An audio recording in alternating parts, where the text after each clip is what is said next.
నమస్తే. ఈరోజు మన కథ చెప్పుడు మాటలు. అనగనగా ఒక ఊరి చివర దట్టమైన అడవి ఉండేది. ఆ అడవికి రాణి ఒక సింహం. ఆ సింహం చూసేందుకు భీకరంగా, ఒత్తుగా పెరిగిన జూలుతో, క్రూరత్వం ఉట్టిపడే కళ్లతో చూసిన వారికి భయం కలిగే విధంగా ఉండేది. అడవిలో సింహం నడిచి వస్తుంటే జంతువులన్నీ భయంతో తల వంచుకొని ఓ ప్రక్కకి నిల్చొని ఉండిపోయేవి. ఒకరోజు సింహం అడవంతా యథేచ్ఛగా తిరుగుతూ అనుకోకుండా అడవి చివర ఉన్న పొలాల దగ్గరికి వెళ్ళింది. ఆ పొలాల్లో రోజు ఒక ఆవుల మంద మేతకు వస్తుండేది. సింహం పొలం దగ్గరకు వచ్చే సమయానికి ఆ మందలో ఉన్న ఆవులన్నీ మేసి అక్కడి నుండి కదిలిపోయాయి. కాని ఒక ఆవు మాత్రం అక్కడే ఉండిపోయింది. మేత మేస్తుండగా తన మీద ఎవరిదో నీడపడటం చూసి అది తలెత్తి చూసింది. కాని తలెత్తిన మరుక్షణం భయంతో బిగుసుకుపోయింది. ఎప్పుడూ చూడనంత దగ్గరలో ఒక భయంకరమైన సింహం ఇక తన చావు దగ్గర పడిందని నిశ్చయించుకొని దేవుణ్ణి ప్రార్థిస్తూ గట్టిగా కళ్ళు మూసుకొని ఎక్కడ ఉన్నది అక్కడే ఉండిపోయింది. కాని సింహం అప్పుడే కడుపు నిండా భోజనం చేసి వ్యాహ్యాళికి బయలుదేరింది. అందువల్ల ఏ జంతువుని చంపి తినే ఉద్దేశం దానికి లేదు. తనను చూసి భయంతో వణికిపోతున్న ఆవును చూసి జాలి కలిగింది సింహానికి. ఆవు భయం ఎలాగైనా పోగొట్టాలనే ఉద్దేశంతో మెల్లగా అడుగులు వేస్తూ ఆవు వద్దకు వెళ్ళింది. మిత్రమా, నన్ను చూసి భయపడవలసిన పని లేదు. నేను నిన్ను చంపడానికి రాలేదు. నీవు నిర్భయంగా కళ్ళు తెరవ్వచ్చు అని స్నేహపూర్వకంగా మాట్లాడింది. సింహం మాటలు విన్న ఆవు ఆశ్చర్యపోతూ కళ్ళు తెరిచి చూసింది. నవ్వుతూ తన పక్కనే నిల్చున్న సింహాన్ని చూసి తాను విన్న మాటలు సత్యమేనని తెలుసుకొని భయం వీడి హాయిగా ఊపిరి పీల్చుకుంది. అలా సింహం, ఆవు ఇరువురు ఒకరి కష్టసుఖాలు మరొకరు చెప్పుకుంటూ వింటూ కొంతసేపు గడిపారు. ఆశ్చర్యకరంగా వారిరువురికి ఒకరంటే మరొకరికి ఎంతో ఇష్టం ఏర్పడింది. అంతే, ఇద్దరు గాఢమైన స్నేహితులుగా మారిపోయారు. రోజు ఒకరిని ఒకరు కలుసుకొని కబుర్లు చెప్పుకుంటూ హాయిగా కాలం గడిపేవారు. అడవిలో మిగిలిన జంతువులన్నీ వీరిద్దరి స్నేహాన్ని వింతగా చూసేవారు. అడవికి రాజైన సింహం ఒక ఆవుతో స్నేహం చేయటమేంటి అని విస్తుపోయేవి. అలా కాలం గడుస్తున్న కొద్దీ ఒకరిని ఒకరు విడిచి ఉండలేని వారై సింహం, ఆవు ఇద్దరూ అడవిలోనే ఉండసాగారు. అలా కొన్ని రోజులు గడిచిన తర్వాత సింహం ఒక సింహం పిల్లకి, ఆవు ఒక దూడకి జన్మనిచ్చాయి. వారి పిల్లలు కూడా తల్లుల్లాగా మంచి మిత్రుల్లా మెలుగుతూ కలిసిమెలిసి ఆడుతూ పాడుతూ తిరుగుతూ ఉండేవారు. ఒకనాడు ఆ అడవిలోకి ఒక వేటగాడు వెళ్ళాడు. చిన్న చిన్న జంతువులను వేటాడి వెళ్ళిపోబోతున్న సమయంలో అతని కళ్ళు సింహం, ఆవు పక్క పక్కనే కూర్చుని కబుర్లు చెప్పుకుంటున్న వింత దృశ్యం కనిపించింది. ఎన్నడూ కనని వినని విచిత్రం అది. ఇక ఆ వేటగాడు ఒక్క క్షణం కూడా ఆలస్యం చేయకుండా ఆ రాజ్యపు మహారాజు వద్దకు వెళ్ళాడు. మహారాజా, మన దేశ సరిహద్దుల్లో ఉన్న అడవిలో ఒక వింత సంఘటన చూశాను.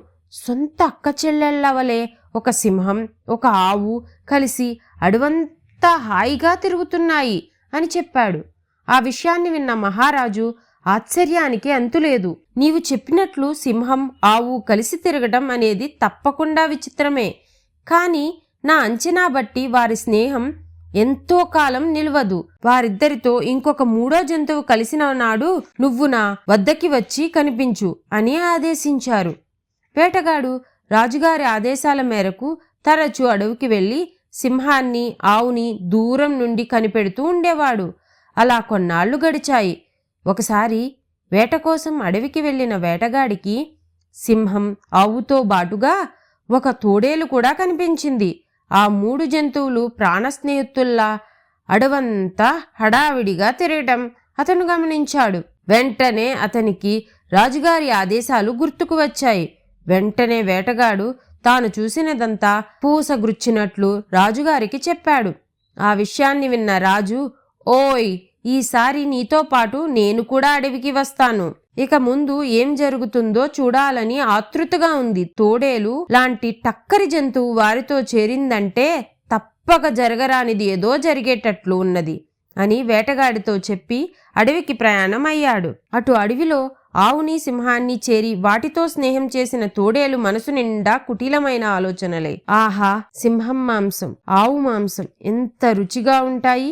ఏదో ఒక విధంగా వీరిద్దరికీ వైరం పెంచి ఒకరిని ఒకరు చంపుకునేటట్లు చేశానంటే ఏ కష్టం లేకుండా ఇద్దరి మాంసాన్ని నేను తినొచ్చు అని రోజూ ఆలోచించేది. వారి నమ్మకాన్ని బాగా సంపాదించుకునేంత వరకు ఓపికగా వేచి చూసింది. ఇక తన మాటలను సింహం, ఆవు తప్పక నమ్ముతారని గ్రహించిన తర్వాత తన మనసులో ఉన్న కోరికను తీర్చుకోవటానికి మంచి ఉపాయం ఆలోచించింది తోడేలు. ఒకరోజు ఆవు లేని సమయంలో సింహం వద్దకు వచ్చింది తోడేలు. ఓ నేస్తమా, ఆవు నీకు ఎంత మంచి మిత్రురాలో నేను చూస్తూనే ఉన్నాను.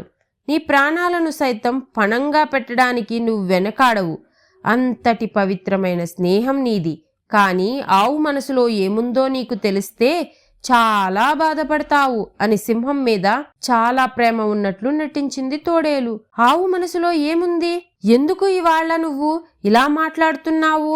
జరిగిన విషయం సూటిగా చెప్పు అని సింహం గద్దించింది. తోడేలు లేని దుఃఖం నటిస్తూ, రాణి, నువ్వంటే నాకు అంతులేని అభిమానం, గౌరవం.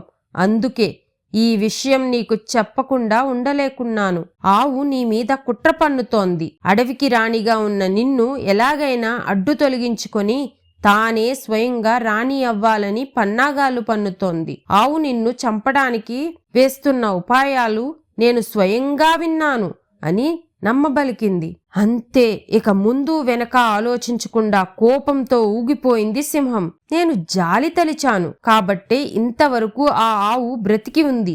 లేకపోతే నేను దాన్ని చూసిన మరుక్షణంలో నా చేతిలో చచ్చిపోయి ఉండేది. అలాంటి దానికి ఇంత కుటిలమైన ఆలోచన వచ్చిందా? ఇక దానిని ప్రాణాలతో వదలను అని శపథం చేసింది. ఆ విషయమంతా జరుగుతున్న సమయంలో ఆవు దగ్గరే ఉన్న చెరువుకి నీరు తాగడానికి వెళ్ళింది. ఆవు అక్కడి నుండి వెనక్కు వచ్చే లోపులే తోడేలు దాని దగ్గరకు వెళ్ళి, నీ గురించి అడవంతా వెతుకుతున్నాను. అదృష్టం, నువ్వు ఒంటరిగా నాకు ఇక్కడే దొరికావు అని ఆతృతగా అంది. విషయం ఏమిటో అర్థం కాని ఆవు, మిత్రమా, ఏమైంది? ఎందుకంత కంగారుగా ఉన్నావు? అంతా క్షేమమే కదా? మన మిత్రురాలు సింహం బాగానే ఉంది కదా? ఏదైనా ప్రమాదమా? ఏమిటో చెప్పు, నాకు చాలా అయోమయంగా ఉంది అని కంగారుగా అడిగింది. తోడేలు లేని బాధ నటిస్తూ, అయ్యో, ఎంత మూర్ఖురాలివి నువ్వు. నా కంగారు చూసి నీ గురించి నువ్వు ఆలోచించకుండా ఆ సింహం గురించి తపన పడుతున్నావు. అసలు నిజం నీకు తెలిస్తే తట్టుకోగలవో లేదో అని విచారం వ్యక్తం చేసింది. జరిగిన విషయం సరిగ్గా చెప్పు మిత్రమా, ఎందుకలా మాట్లాడుతున్నావు అని మళ్ళీ అడిగింది ఆవు. నువ్వు సింహం నీకు మంచి మిత్రురాలు అని అనుకుంటున్నావు, కానీ సింహం మనసులో నీ పట్ల అభిమానం అస్సలు లేదు. ఇప్పుడే నిజం తెలుసుకొని వస్తున్నాను. నిన్ను పిరికిదానివని, మిగిలిన జంతువుల బారి నుండి తప్పించుకోవడానికి నువ్వు సింహంతో కలిసి తిరుగుతున్నావని అందరి దగ్గర నీ గురించి హేళనగా మాట్లాడుతోంది.